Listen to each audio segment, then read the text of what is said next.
जय बोलो सिद्धांत चक्रवर्ती नेमिचंद्र आचार्य की जय। जल परम पूज्य चात्र चक्रवर्ती समाधि सम्राट आचार्य शांति सागर जी महाराज की जय। जय बोलो परम प्रातस्मरणीय गुरुदेव समंत भद्रमणि महाराज की जय। जय परम पूज्य आचार्य प्रवेक्षा सुंदर सागर जी महाराज की जय। जय परम पूज्य मम दीक्षा गुरु वात्सल्य सिंधु आचार्य श्रेय सागर जी महाराज की जय।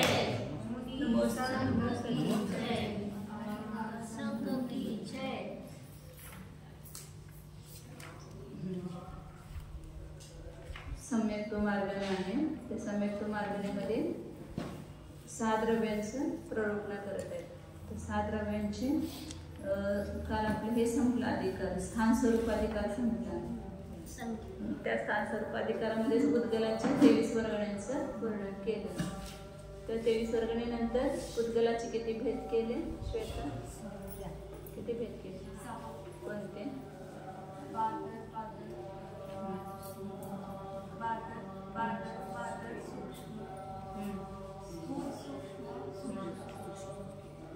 पहिला बादर सूक्ष्म घेतलं की इकडे सूक्ष्म बादर घ्यायचं। बादर म्हटलं झालं तर स्थूल म्हटलं तरी चालतंय। सूक्ष्म बादर सूक्ष्म आणि सूक्ष्म सूक्ष्म सूक्ष्म सूक्ष्म असे 6 भेद सांगितले। बादर बादर कुणाला म्हटलं? कोण सांगितलं? त्याचं लक्षण काय सांगितलं? सोय सागरचे कशा बादर बादर ज्याला छेदन वेदन होऊ शकते जे घेऊन जाऊ शकतो आपण दुसरीकडे त्याला बादर बादर। आणि बादर कशाला म्हटलं? कोण सांगते इकडं? छेदन वेदन होऊ शकत नाही परंतु घेऊन जाऊ शकतो म्हणजे द्रव पदार्थ सगळे। पहिल्यामध्ये घ्यायचे घन पदार्थ, दुसऱ्यामध्ये घ्यायचे द्रव पदार्थ आणि तिसऱ्यामध्ये जे घेऊन पण जाऊ शकत नाही, छेदन वेदन पण करू शकत नाही। छाया आहे, आतप आहे, आतप पण घेऊ शकतात ना, ऊन वगैरे जे आहे ते पण सगळं हेच आहे बादर सूक्ष्म। आणि नंतर सूक्ष्म सूक्ष्म स्थूल किंवा सूक्ष्म बादर म्हणा 4 इंद्रियांचे विषय स्पर्श रस गंध आणि शब्द। आणि सूक्ष्म म्हणजे कार्बन स्कंद आणि त्याच्यासारखे सगळे घ्यायचे सूक्ष्म तिथपर्यंतचे सगळे। आणि नंतर सूक्ष्म मध्ये परमाणु आणि ते दुसऱ्यापेक्षा भेद कोणते केले? स्कंद स्कंद देश स्कंद प्रदेश आणि परमाणु। पूर्ण स्कंदाला स्कंद म्हणायचं पूर्ण समर्थ त्याचा अर्थ आहे तो देश आणि अर्ध्याला कमी असेल तिथपर्यंत तो स्कंद घ्यायचा आणि अर्ध्याच्या नंतर देश झाला की प्रदेश म्हणजे देश म्हणायचं प्रदेश येईपर्यंत देश म्हणायचं आणि अर्ध्याच्या अर्धा म्हणजे 4था भाग झाला की तो प्रदेश झाला आणि त्याच्यापेक्षा परमाणु येईपर्यंत सगळं प्रदेशच म्हणायचं। तुकडे तुकडे म्हणतो म्हणजे आपण सगळे तुकडे तुकडे झाले। आता पुढे 605 नंबरची गाथा आहे आणि उपकार अधिकार म्हणजे हे आपलं फलाधिकार आहे। फलचा अर्थ या ठिकाणी उपकार घेतले 6 द्रव्यांचा कोणता उपकार आहे ते सांगते। 7व्या सूत्रामध्ये पण प्रकरण आहे ना। 7व्या सूत्रामध्ये सगळे ग्रंथ आहेत, जीवकांड आहे, कर्मकांड आहे, सगळं आहे त्याच्यामध्ये। प्रवचन सार आहे, 5वा अध्याय म्हटले की प्रवचन सार, 2रा अध्याय म्हटले की जीवकांड, 8वा अध्याय म्हटले की कर्मकांड, 1ला अध्याय म्हटले की सगळं हे आहे आपलं न्याय द्रव्यान्वय 5 ज्ञानाचं वगैरे वर्णन आहे। आणि 3रा 4था अध्याय त्रिलोकसार त्रिलोकपण्णती आहे सगळं वर्णन। सगळे ग्रंथ एकामध्ये आहे सगळे तत्वसूत्रामध्ये। त्याच्यामध्ये प्रथमान युगामध्ये तेवढंच ते चरम शरीरी एवढं उल्लेख आले तेवढंच नाही तर प्रथमानुगाची कथा नाही आहे. चरमोत्तमध्ये हा संख्ये वर्ष आयुष्य भगवत आयुष्य सांगितलं. पुढे आता 605 नंबरची गाथा आहे. गदिठाणो गह किरिया साधन बोधम कुहोदितम मतियम वर्तन किरिया साहन बोधो नियमेन कालोदू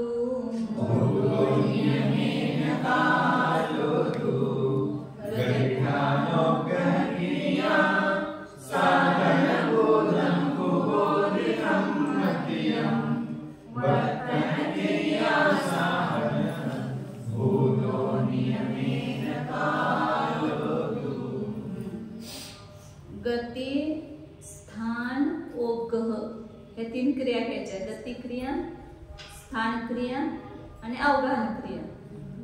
ह्या तिन्हींचं साधनभूत म्हणजे निमित्त कोण आहे? धम्मतीयम, धर्म, अधर्म आणि काल नाही आकाश द्रव्य. अवगाहन क्रियेचं निमित्त कोण आहे? आकाश द्रव्य. तर हे 3 द्रव्य आहेत. आता त्या गती क्रिया कोणाची होते? गती क्रिया कोणत्या किती द्रव्यांची होते? गती करणारे किती द्रव्य आहेत?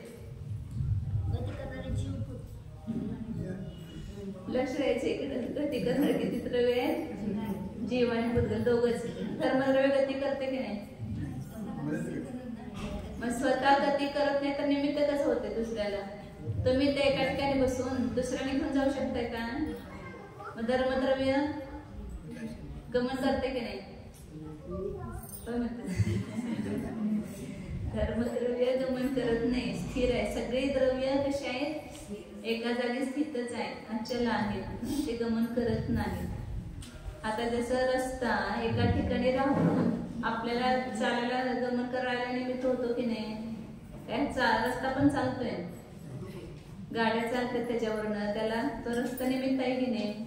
स्थिर द्रव्य सुद्धा गमन क्रियेसाठी निमित्त बनू शकते. याचं उदाहरण सांगितलं. धर्मद्रव्य स्वतः गमन करत नाही, परंतु गमन करणाऱ्या जीवानी भूतगलांना गती होण्यासाठी निमित्त.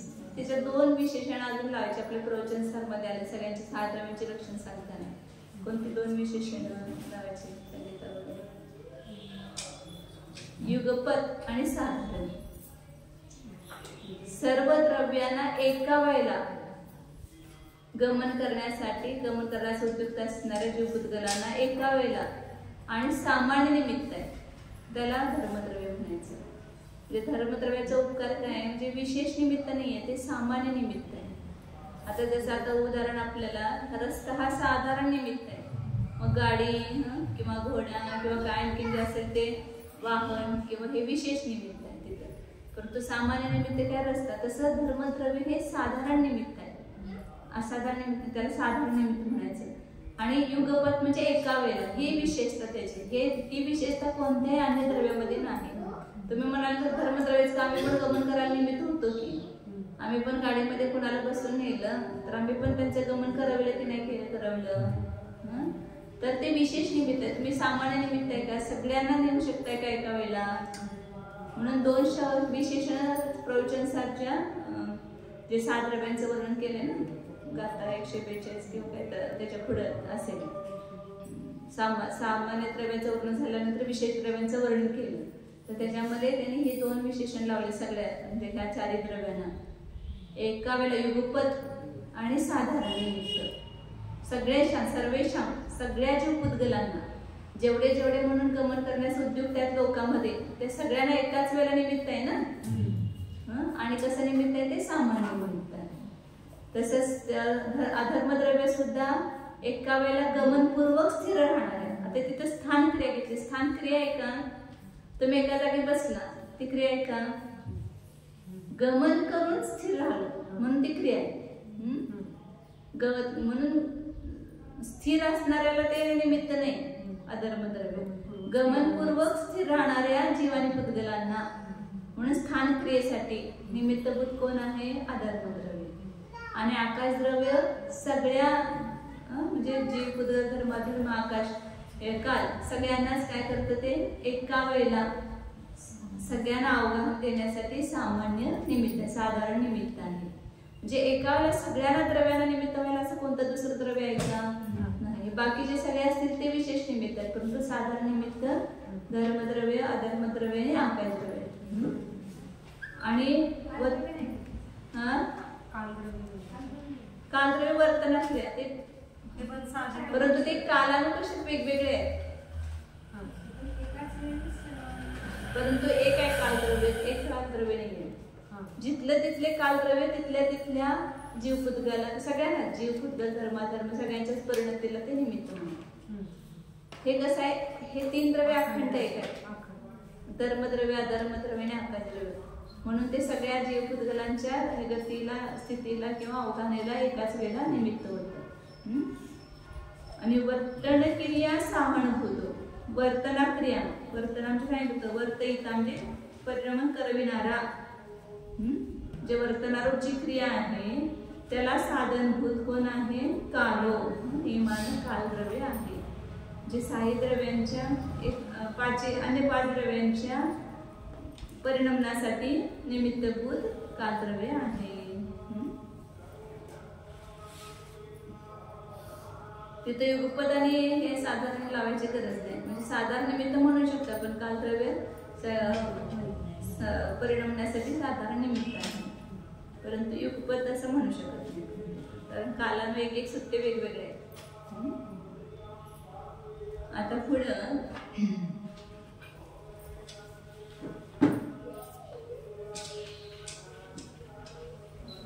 ह्याच्यामध्ये त्याने चांगला प्रश्न विचारला. तुम्ही अवगाहन सगळ्या द्रव्यांना म्हणताय ना, धर्म अधर्म किंवा कालद्रव्य जे आहेत ते तर सदैव म्हणजे क्रियाशील नाही. मग त्यांना अवगाहन क्रियेसाठी निमित्त आकाशद्रव्य कसं? जीव आणि पुद्गल जे आहे ते क्रियावान आहेत. मग त्या अवगाहन रूप जीवन पुद्गल जे आहेत त्यांना अवकाश देण्यासाठी आकाशद्रव्य निमित्त म्हणू शकतो.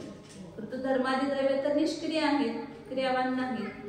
मग त्यांना सदैव ते नित्य एका ठिकाणी आहेतच, मग त्यांना आकाशद्रव्य कसं काय निमित्त? असा प्रश्न केला त्यांनी टीकेमध्ये.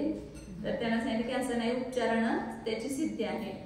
गमनाचा अभाव असताना सुद्धा आपण आकाशद्रव्याला काय म्हणतात? आकाश सर्वगत आहे. गमन करते का आकाश? सगळीकडे गेले म्हणजे गमन करतं का? नाही. उपचारानं तसं म्हटलं जाते ना, सर्वत्र सद्भाव असल्यामुळे. तसं धर्माधिक द्रव्यांचं सुद्धा अवगाहन क्रियेचा अभाव असताना सुद्धा सर्वत्र व्याप्त, सर्व लोकांमध्ये आहे ना धर्मद्रव्य, अधर्मद्रव्य पण सर्व लोकांमध्ये आहे. म्हणून सर्व लोकांमध्ये त्यांचा अवगाह आहे आणि त्यांना अवगाह देण्यासाठी आकाशद्रव्य निमित्त आहे असं म्हटलं तर उपचारानं म्हटलं जातं. पुन्हा मग आकाशाचं लक्षण काय सांगितलं? अवगाह देणं हे आकाशाचं लक्षण आहे. मग आलोक आकाशामध्ये हे लक्षण सापडत नाही. आलोक आकाश कोणाला अवगाह देतं? हा, तर हा मग त्याच्यामध्ये ते आकाशद्रव्याचं लक्षण नाही ना सापडत, म्हणून त्याचा अभाव होईल असं तिथे प्रश्न केलाय. की जरी तिथं कोण जात नाहीत म्हणून ते अवघा देत नाही. तिथे जर कोण गेलं असतं तर त्यांचे अवघा रूप लक्षण क्रिया जी आहे ती नष्ट झाली नसती. स्वभावाचा कधी त्याग होत नाही असं सांगितलं. अशा प्रकारे प्रश्नोत्तर केले सांगितले. पुढे आता दोन द्रव्य राहिले, 4 द्रव्यांचा उपकार सांगितला. धर्म अधर्म आकाश आणि काल. आता जीव आणि पुद्गलांचं सांगताय. अन्नोन्नुवया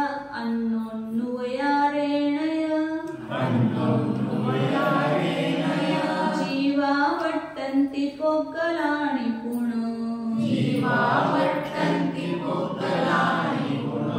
देहादि निवर्तन कारणभूताहुण्यमेन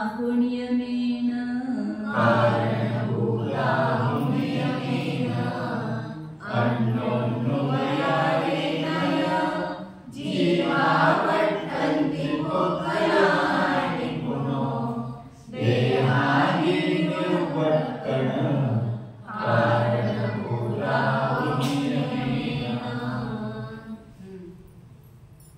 पहिल्यांदा जीवाचा उपकार सांगताय. अन्नोनो वियारेनय जीवा वट्टंती. जीव जे आहे ते अन्य कुठल्या द्रव्यावर उपकार करत नाहीत. सगळे द्रव्य जीवावर उपकार करतात, परंतु जीव मात्र गुण म्हणायचे, बेमानायचे.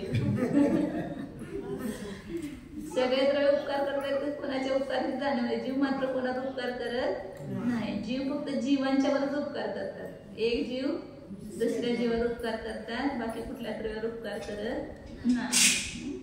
म्हणून जीव अन्नोन्वयान परस्पराच्या उपकार रूपानं वर्तन करतात, म्हणजे प्रवृत्ती करतात. जसं उदाहरण सांगितलं की स्वामी आणि सेवक. नाही, स्वामीला वाटतं की आम्ही नोकराचे पैसे देऊन त्याला पगार देऊन लय उपकार करतो. नोकराला वाटतं की आम्ही नसलं तर त्यांचं काम कसं होणार. दोघं एकमेकावर उपकार करतात. हेच असं आहे गुरु शिष्य, स्वामी सेवक. हे वक्ता श्रोता. वक्ता मला मी सगळ्यांना शिकवून मी उपकार करतो, परंतु श्रोताच नसतील तर कोणाला शिकवणार. आणि वक्ता नसेल तर कोण शिकवणार. म्हणून वक्ता श्रोता हे सगळे काय आहेत, परस्पर उपकार रूपाने राहतात ना. वडील आणि मुलगा, सासू आणि सून, हे सगळे काय आहेत, परस्पर एकमेकावर उपकार करतात. स्वामी काय करतो, आपलं पैसे देऊन नोकरावर उपकार करतो. नोकर सेवा वगैरे करून त्यांच्या अनुकूल राहून हिताचं प्रतिपादन, हिताचा निषेध, हे सेवकांचं पण काम आहे. आपल्या मालकाला पूर्वी असायचं राजा मंत्र्यांना सल्ला विचारायचा. मंत्री कसं म्हणतील तसं त्याप्रमाणे मग मंत्री काय करायचे, राजाला हित काय ते सांगायचे. काय चुकत असलं तरी सुद्धा त्या ठिकाणी त्या राजसभेमध्ये ते सगळं सांगायचे. पूर्वीची आपण कितीतरी कथा ऐकतो. जीवनदर कुमाराची पण घटना आहे ना. सत्येंद्र राजाला किती सांगितलं मंत्र्यांनी, परंतु त्यांची बुद्धी विपरीत काले विनाशकाले विपरीत बुद्धी झाली. तर भृत्य जे आहेत, म्हणजे नोकर जे आहेत, ते हिताचं प्रतिपादन करणं, हिताचं निषेध करण्याच्या द्वारे मालकावर उपकार करतात, सेवा वगैरे करून. आणि आचार्य जे ते शिष्याला हिताचा उपदेश देतात, त्याला ह्याच्यामध्ये लावतात, क्रिया करण्यामध्ये, अनुष्ठान करण्यामध्ये, पंचाचाराचं पालन करण्यामध्ये, दीक्षा शिक्षा देण्यामध्ये. आचार्य त्यांचा उपकार करतात शिष्यांचा, आणि शिष्यांचा गुरुवरचा उपकार आहे. अनुकूल वर्तन, हे महत्वाचं आहे. गुरूंच्या अनुकूल राहणं हे सगळ्यात मोठा उपकार सांगितलं. कारण का त्यांचे परिणाम बिघडू नयेत. संक्लेश रूप झाले त्यांचे परिणाम, तर काय झालं, आपण त्यांचा अपकार केला का उपकार केला? अपकार केल्यासारखा आहे, उपकार नाही तो. त्यांच्या अनुकूल राहणं, त्यांना जशी त्यांची इच्छा असेल किंवा त्यांनी जसं सांगितलं असेल त्याप्रमाणे आपण राहणं, हा त्यांचा उपकार आहे. आणि सांगितलं प्रयत्नपूर्वक अनुष्ठान करणं, हा सुद्धा काय आहे त्या ठिकाणी उपकार आहे. असं हे जीवाचा जीवावर उपकार सांगितलं.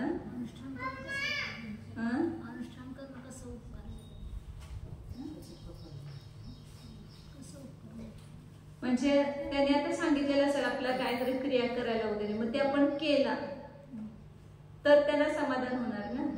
आपण त्यांनी सांगितलं आणि आपण ते केलंच नाही, प्रत्यक्ष आचरणात आणलंच नाही, तर मग त्यांच्यावर अपकार होईल ना, म्हणजे त्यांचे परिणाम बिघडतील ना.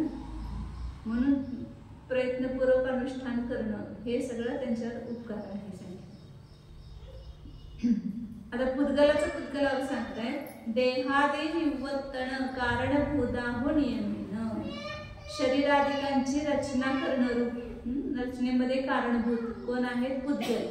जे पुद्गलाचा जीवावर उपकार काय आहे, तर शरीर, वचन, मन यांना निर्माण करणं.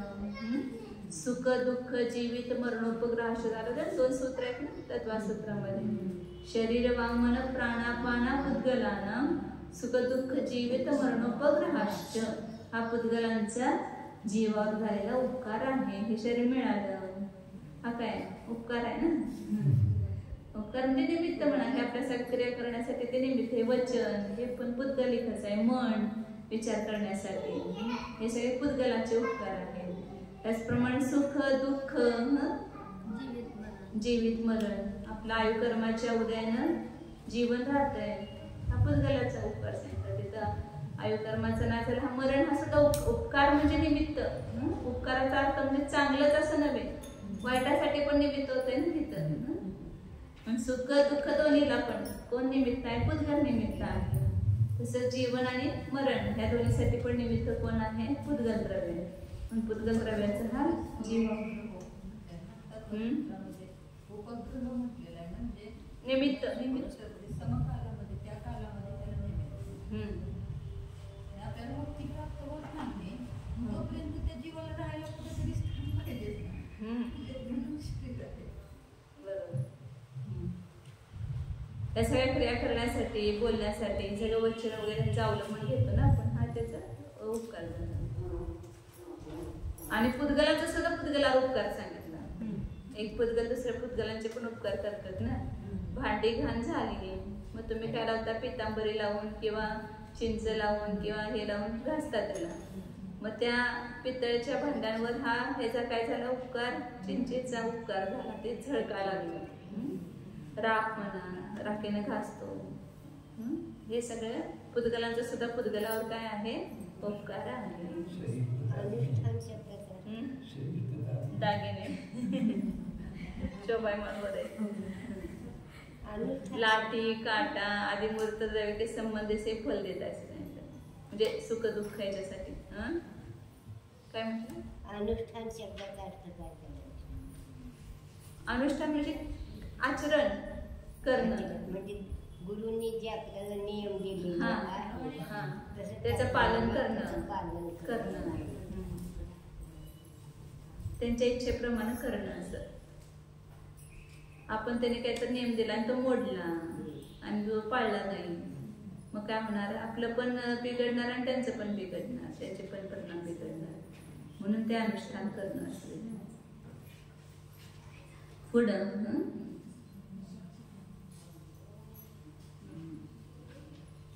झाले की हे गाठ्यामध्ये तेवढंच आहे त्या गाठ्यामध्ये. आता पुढं पुद्गलाच्या बंधाचं वर्णन आहे. पुद्गल द्रव्य नाही, अजून ह्याचं वर्णन की कुठल्या ह्या ज्या 5 वर्गण आहेत ना त्या कुठल्या वर्गणीच्या द्वारे कोणतं कार्य होते ते सांगते. आहार वगणादो तिन्ही शरीराणी होंती उत्सासो निस्सासो वियतेजो वगण खंदादु तेजंगम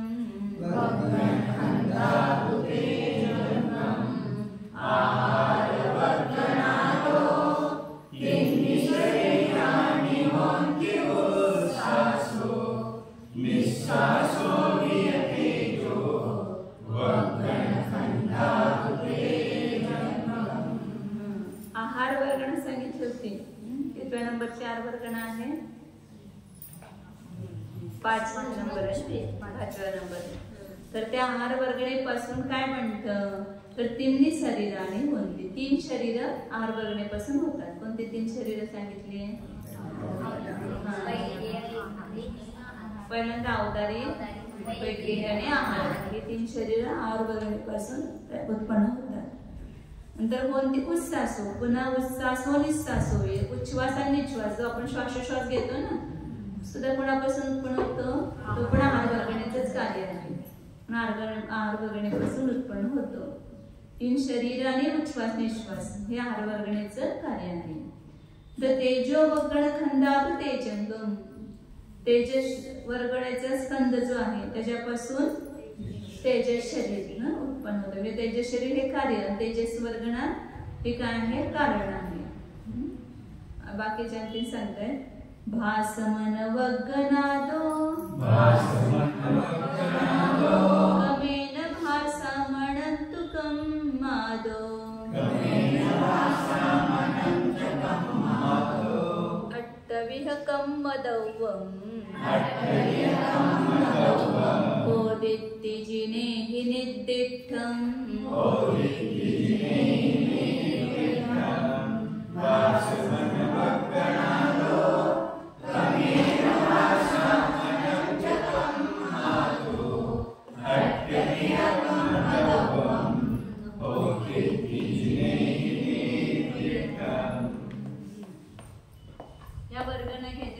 आहार वर्गणीपासून 3 शरीर आणि उच्छ्वास. तेजस शरीरापासून तेजस वर्गणीपासून तेजस शरीर. भाषा वर्गणीपासून भाषा वचन. भास मन वगणादो कमेन भाषा म्हणंत कम्मादो. भाषा वर्गणीपासून भाषा शब्द म्हणा.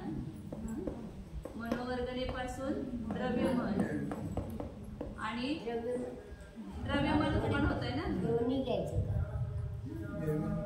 द्रव्यमनच की. फक्त द्रव्यमन. भाव म्हण तर हे आहे ना जीवाचे ज्ञान पर्याय ना. ज्ञान पर्याय उपचाराने त्याला पौद्गलिक म्हटले तर भाव म्हणाला, परंतु आहे तर ती जीवाची विभाव पर्याय, ज्ञान गुणाची विभाव पर्याय आहे. मनोजनी आणि कर्मन वर्गणीपासून कर्मन शरीर.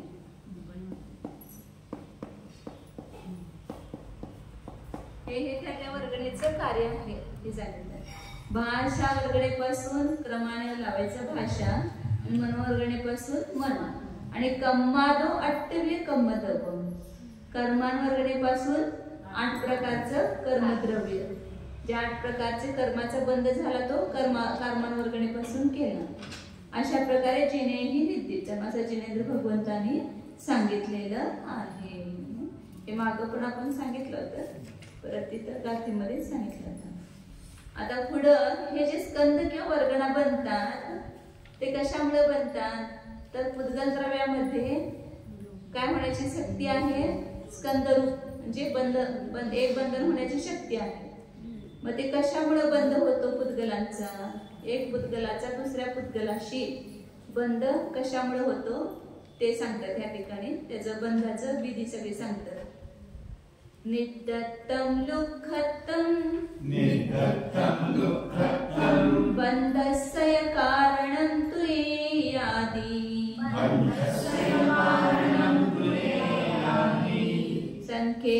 संख्येच्या नंतविहा नित्य दुःख गुणा.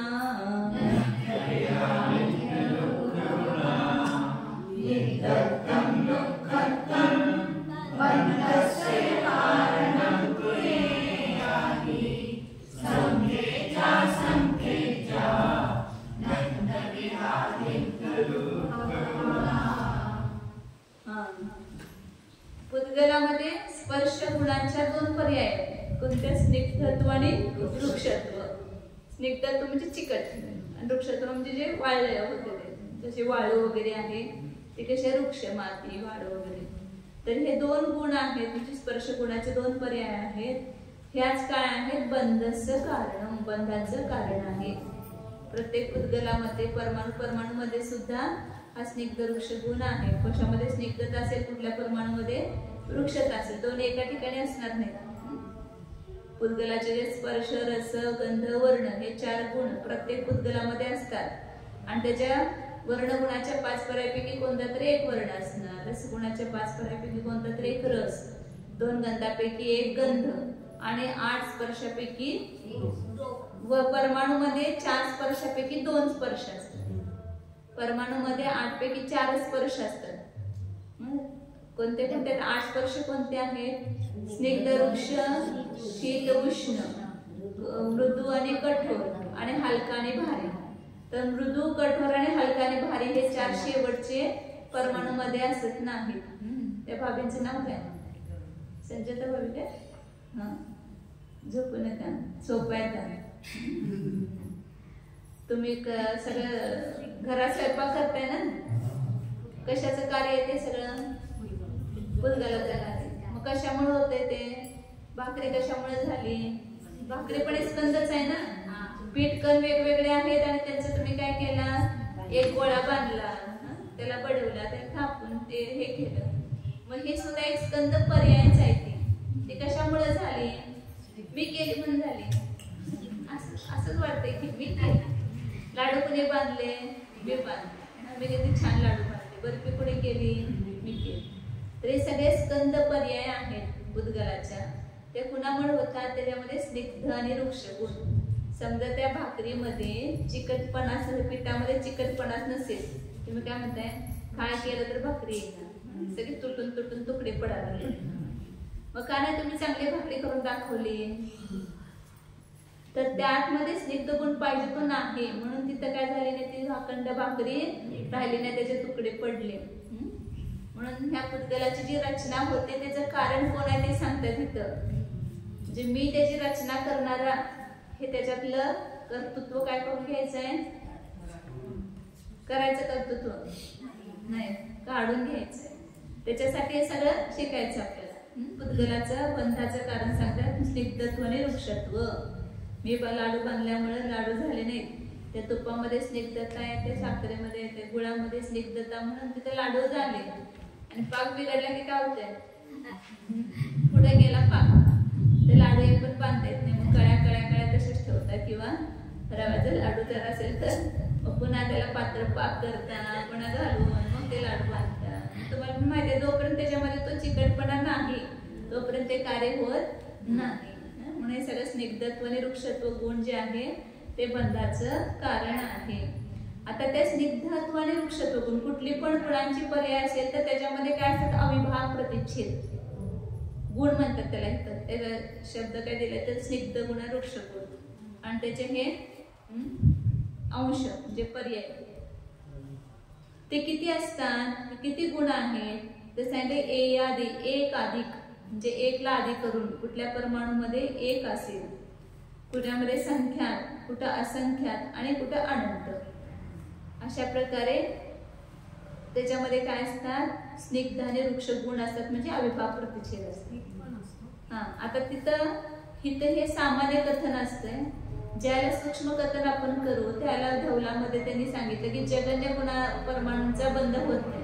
आणि जगन्य म्हणजे आपण एक गुणवाला घेतो, तर एक गुण म्हणजे तिथे एक अविभाग प्रतिच्छेद नाहीये, अनंत अविभाग प्रतिच्छेद त्यांचा समूहात्मक जे सगळ्यात कमी असते अविभाग प्रतिच्छेद त्याला जगन्य परमाणू म्हटलं. एक गुणवाल्याला जगन्य परमाणू त्याचीच एक गुण संज्ञा दिली. तेवढे अनंत अविभाग प्रतिच्छेद ज्याच्यामध्ये आहे त्याला एक गुण म्हटलं. आणि मग त्याच्यामध्ये दुसरा परमाणू असेल तर त्याच्यामध्ये अविभाग प्रतिच्छेद आणि वाढत जातात ना, 2 गुण अधिक वगैरे त्या ठिकाणी. म्हणजे मग त्याच्यामध्ये अविभाग प्रतिच्छेद वाढत गेले, दुप्पट करायचे नाही तिथं पुन्हा. अनंत अविभाग प्रतिच्छेदांचा एक जगन्य गुण घ्यायचा, हा, आणि त्याच्यामध्ये एक एक अविभाग प्रतिच्छेद वाढत गेला की 2 गुणवाला, 3 गुणवाला, 4 गुणवाला असं परमाणू सांगितलं. तर एक गुणाचा अर्थ एक अविभाग प्रतिच्छेद असा लावायचा नाही. एक म्हणजे त्याच्यामध्ये अनंत अविभाग प्रतिच्छेद आहे. परमाणूमध्ये त्याला सगळ्यात जगन्य म्हणायचं की एवढं सगळ्यात कमी अविभाग प्रतिच्छेद असणारं जे असेल संख्या त्याला जगन्य गुण म्हणायचं. तर त्याचा बंध होत नाही. ते जगन्य गुण असताना त्या परमाणूचा बंध होत नाही.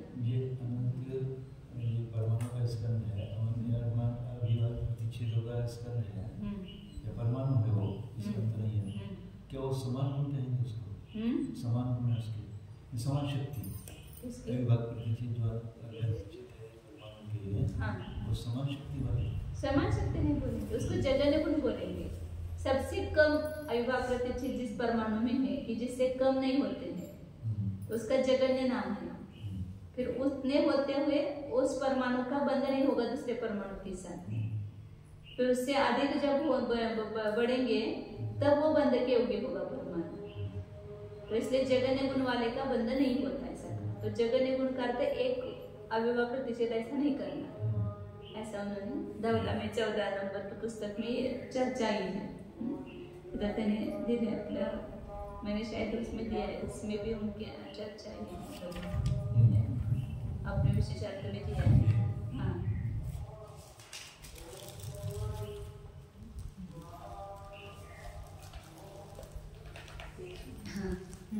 पेज नंबर ह्याच वेगळा आहे त्याच्यात ते 785 आहे 5 नंबर याच्यामध्ये. त्याच्या थोडेसे हाँ, एक गुण को जगन्य गुण कहा है तो उस जगन्य गुण का क्या एक प्रमाण है?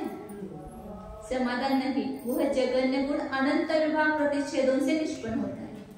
तो जगन्य गुण जिसको कहा वो भी अनंत अविभाग प्रतिच्छेदों से उत्पन्न हुआ है. सबसे कम है इसलिए उसको जगन्य कहा है. अविभाग प्रतिच्छेद किसे कहते हैं? एक परमाणु में जो जगन्य वृद्धि होती है, अब उसमें आगे जो वृद्धि कहेंगे, जो जगन्य गुण वाला परमाणु है ना उसमें जितना वृद्धि हुई एक परमाणु से दूसरे परमाणु में अधिक है अविभाव प्रतिच्छेद, तो जितनी कम से कम वृद्धि हुई है उसका ही नाम अविभाव प्रतिच्छेद कहेंगे। एक परमाणु में जो जगन वृद्धि होती है वह अविभाव प्रतिच्छेद है। इस एक जगने वाढ झाली, कमीत कमी वाढ जी आहे तेवढ्याला एक अविभाव प्रतिच्छेद म्हटलं। म्हणजे एक परमाणु मध्ये सगळ्यात कमी शक्ती आहे, त्याच्यापेक्षा दुसऱ्या परमाणुमध्ये थोडीशी अधिक शक्ती आहे समजा, तर जी थोडी अधिक शक्ती आहे त्याला अविभाव प्रतिच्छेद म्हणायचं। त्याला जगन नाही म्हणायचं, तो अधिक झाला ना, एक अधिक झाला ना, एक अधिक वाढलं नाही, जगण्याच्या पुढे एक वाढला त्याच्यामध्ये, जगण्यापेक्षा एक अधिक झाला।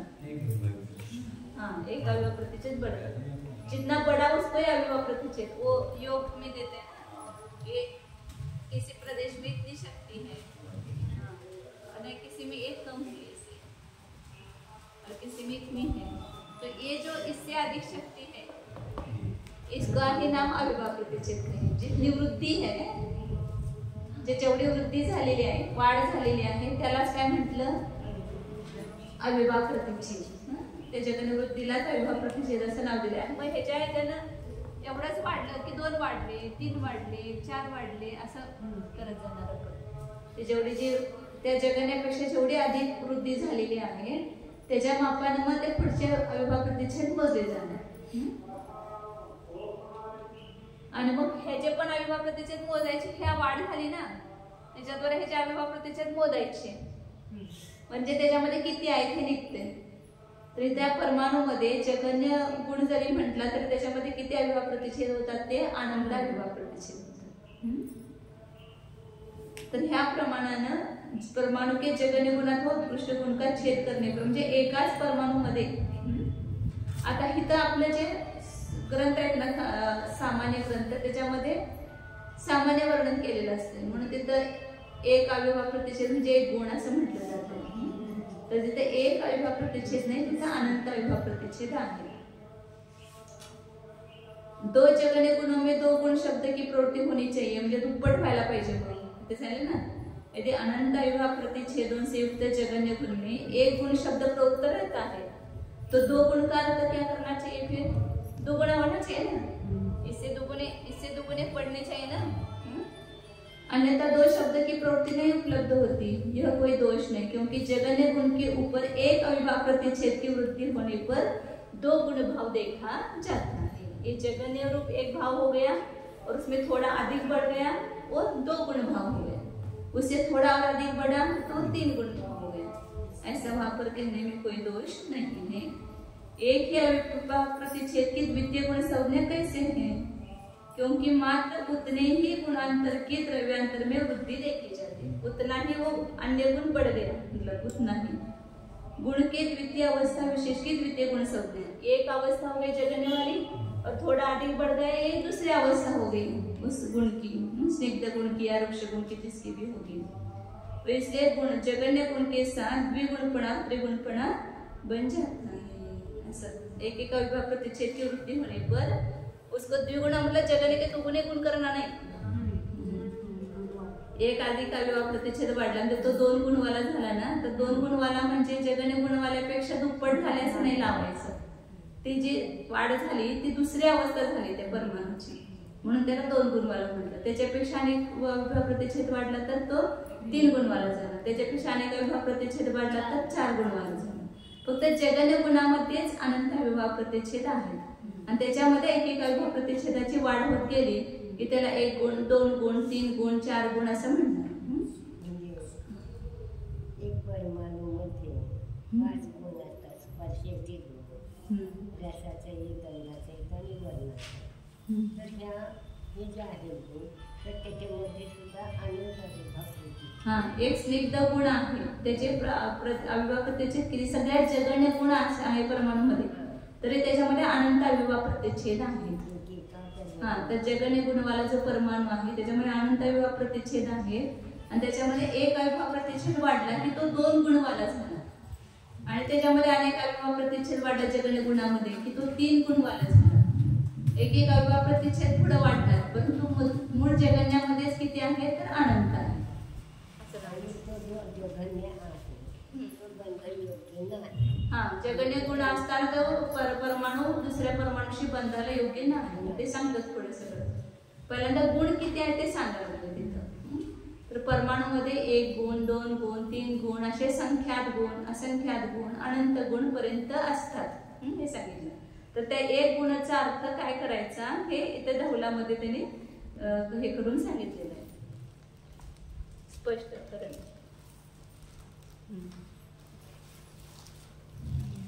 धवलामुळे कितीतरी गोष्टींचा आपल्या खुलासा होतो. म्हणजे अनेक गोष्टी ज्या आहेत ते नवीन नवीन कळतात आपल्याला. एक जरी वाढले, 2 जरी वाढले तर मागच्या अनंतामध्ये ते वाढलेलं आहे. अनंतामध्ये त्यामुळे ते जगण्याला धरूनच पुढे ते वाढलेले. बरोबर. म्हणून त्याला 2 गुणवाला म्हटलं तरी पण काय हे नाही भाषेमध्ये. तो दुसरी अवस्था झाली ना परमाणूची, म्हणून त्याला 2 गुणवाला. तर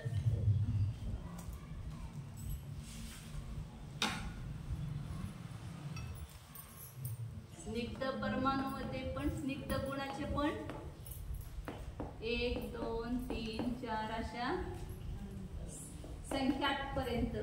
पुन्हा एक वाढवला तर त्याच्यामध्ये काय झाले, असंख्यात झाले, असंख्यात गुणवाले. पुन्हा एक अधिक होत गेला की ते अनंत. असे संख्यात, असंख्यात आणि अनंत गुण असतात. परंतु त्या जगन्य गुणापुढेच हे वाढलेले एक घ्यायचं. काय सोडायचं नाही. हा, हे 1चा अर्थ अनंत अविवाह प्रतिच्छेद लावायचा आणि त्याच्यामध्येच 1 अविवाह प्रतिच्छेद वाढला की तो 2 गुणवाला झाला. त्याच्यामध्ये 1 वाढला की 3 अविवाह प्रतिच्छेद वाला झाला. आणि हे जेवढी वाढ झालेली आहे त्याच्यानंच ह्याच्यामध्ये मोजलं तर अनंत होतं. जेवढी वाढ झाली पहिल्या गुणापेक्षा दुसऱ्या गुणामध्ये, त्या वाढीलाच तिथं अविवाह प्रतिच्छेद ही संज्ञा दिली. त्याला निदत्त लुख्खत्तम बंधस्य कारणम एक अधिक संख्यात, असंख्यात आणि अनंत प्रकारचे कोण आहेत, स्निग्ध आणि वृक्षगुण. स्निग्धामध्ये पण आणि त्याचे गुण लावायचे. वृक्षामध्ये हा जगन्य एकच आणि त्याच्यात 2, 3, 4 वगैरे संख्यात, असंख्यात आणि अनंत गुण आहेत, म्हणजे अनंत अविवाह प्रतिच्छेद आहेत. स्निग्धामध्ये म्हणजे आता हे वाढत गेले म्हणजे त्याच्यामध्ये स्निग्धता वाढत गेली. म्हणजे एका परमाणूमध्ये सुद्धा स्कंदामध्ये तर आहे. जर स्कंदामध्ये आपण बघतो की काय आहे, चिकटपणा वेगवेगळ्या प्रकारचा आहे की नाही. पाणी आहे त्यामध्ये चिकटपणा कमी, त्याच्यापेक्षा बकरीच्या दुधामध्ये जास्त, त्याच्यापेक्षा गायच्या दुधामध्ये स्निग्धता गुण जास्त, त्याच्यापेक्षा म्हैशीच्या दुधामध्ये, त्याच्यापेक्षा तुपामध्ये जास्त. म्हणजे स्निग्धता गुण वाढत गेलेला आहे ना. तसं एका परमाणूमध्ये सुद्धा एकच परमाणू त्याच्यामध्ये सुद्धा स्वाभाविक रूपानं, तिथं काय परनिमित्त नाही, स्वाभाविक रूपानं त्याच्यामध्ये स्निग्ध गुण काय होत जातात, कमी होत आणि जास्त होतात. म्हणजे जगन्य गुण असेल तो अधिक होत अधिक गुणवाला होतो. आणि त्या परमाणूमध्ये वृक्षगुण सुद्धा त्याचप्रमाणे, जसं आपण ह्याच्यामध्ये स्कंदामध्ये बघतो, धूळ आहे, वाळू आहे, दगड आहे, खडे आहे, यांच्यामध्ये वृक्षता गुण कसे आहे, अधिक आहे. तसं तिथं एका परमाणूमध्ये सुद्धा वृक्षगुण म्हणजे जगन्य असणार, किंवा काही परमाणूमध्ये 1 अधिक, 2 अधिक, 3 अधिक, एका परमाणूमध्येच ती स्वभाव पर्याय त्याची परमाणूची, ती कुणाच्या परनिमित्त नाही, आपोआपच त्याच्यामध्ये ते घडबड असतात, वाढत जातात आणि किंवा कमी होतात. त्या जगण्यापेक्षा कमी होणार नाहीत कधी. हा जो एक गुण आहे ना ह्याच्यापेक्षा कधी कमी होणार नाही. पाणी, दूध आणि तुपाचं सांगितलं तसं मग कर्म याच्यावर पण लावायचं का?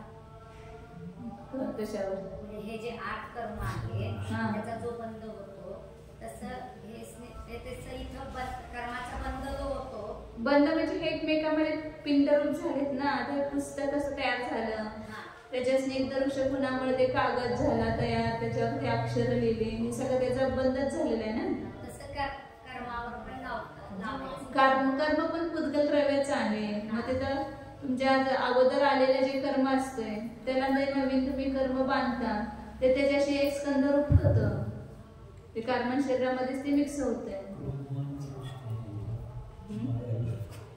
उदाहरण दृष्टांत आहे. क्रोध और मान, ये द्वेष जो है वो रुक्षता का दृष्टांत है, और माया और लोभ ये स्निग्धता का दृष्टांत है। तो पुद्गल में जैसे स्निग्ध वृक्ष बंध के कारण, ऐसे जीव में भी ये राग और द्वेष बंध के कारण है, असं दृष्टांत दृष्टांत तिथं जीवामध्ये राग आणि द्वेषाला स्निग्ध आणि वृक्षतेच उपमा दिली. जसं चिकटपणा असल्याशिवाय बंद होत नाही, चिकटपणा आणि वृक्षपणा दोन्ही पाहिजे. चिकटचा पण बंद होत नाही ना कधी कधी. आता लाडू मध्ये तुम्ही तूप जास्त झालं आणि तूपच घातलं तर पुन्हा पीठ वाळलं शेकून घालावं लागतं. जास्त चिकटपणा झाला तर त्यामध्ये पुन्हा वृक्षपणा पाहिजे, म्हणजे पीठ पाहिजे त्याच्यामध्ये. असं परस्परांमध्ये बंद करतो. आता पुढं काय सांगितलं, राग आणि द्वेष स्निग्ध आणि वृक्षाचं राग म्हणजे स्निग्धता आणि द्वेष म्हणजे वृक्षता. परंतु दोन्ही बंधाला कारण आहे. जसं राग आणि द्वेष दोन्ही बंधाला कारण आहे, तसं पुद्गलाचे पण नुसती स्निग्धताच बंधाला कारण आहे, तर वृक्षता पण बंधाला कारण आहे. स्निग्ध आणि वृक्षाचे जे जगण्य गुण आहेत ना, अनंत ज्याच्यामध्ये अविभाग प्रतिच्छेद आहेत, ते स्निग्ध आणि वृक्षाचे सेम आहेत का, समान आहेत का दोघांचे? आहेत ते अनंत. हे सगळं जगण्य जे संख्या असेल ते समानच आहे. समान आहे. मग ते दोन गुणवाला म्हणून ह्याला आता घेणार की पुढे ते रुपी अरुपी असं घेतात. फक्त आता हे स्निग्धाचे पण 1 पासून ते अनंतापर्यंत गुण आहेत, वृक्षाचे पण 1 पासून, आणि हे एकेका परमाणूमध्ये, स्कंदामध्येच नव्हे तर एकेका परमाणूमध्ये एवढ्या प्रकारचे गुण आहेत. कुठल्या परमाणूमध्ये जगणे असेल, कुठल्या परमाणूमध्ये एकाधिक असेल, आणि त्याच परमाणूमध्ये बदलत जातात तर वाढतात, आणि कमी झाले तर हानी पण होते. संख्यात असंख्यात अनंत गुण स्निग्ध वृक्ष गुण आहे असं सांगितलं. आता पुढे आणखी सांगताय 610 नंबरची गाथा आहे. वेळ झालेली आहे.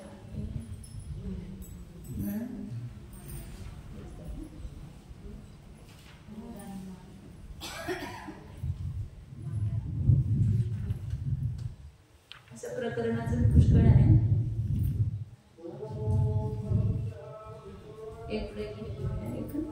एय गुणं तुजहन्नं नित्यत्तं विगुणति गुणसंख्येचा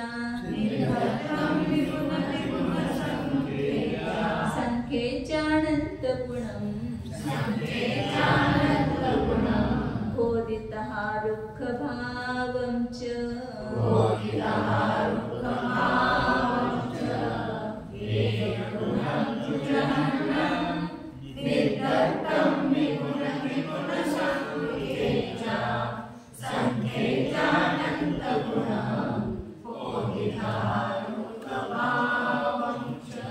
याच्यामध्ये विशेष काय सांगितलं, मागच्या गाथेत सांगितले फक्त 1 गुणवाल्याला जगण्य म्हणतात.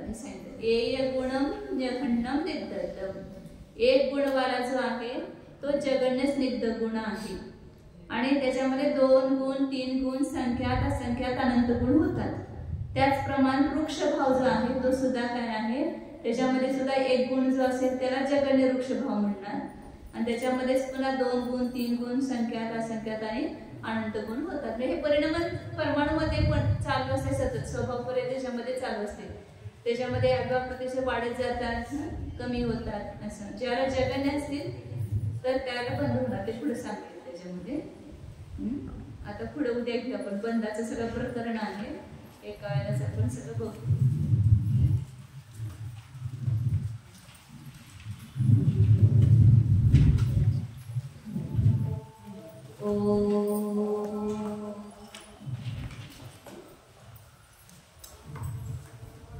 जाना हा मी शुद्ध चैतन्यमय जीवच आहे, ज्ञान दर्शन संपन्न आहे.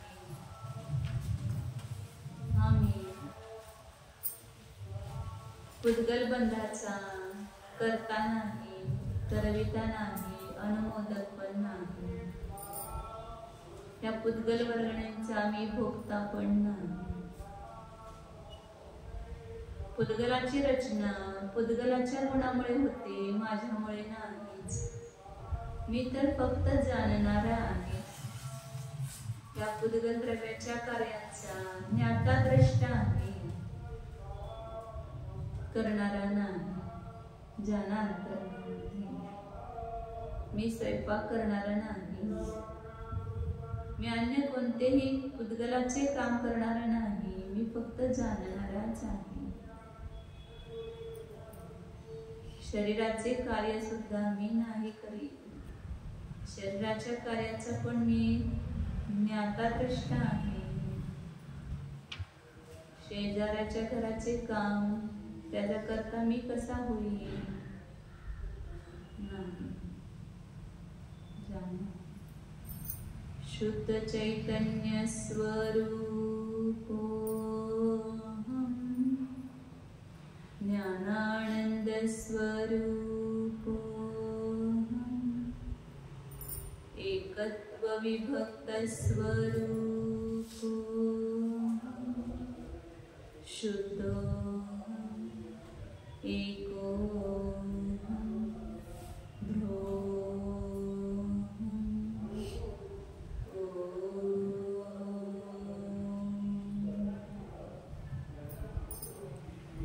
विसर्ग.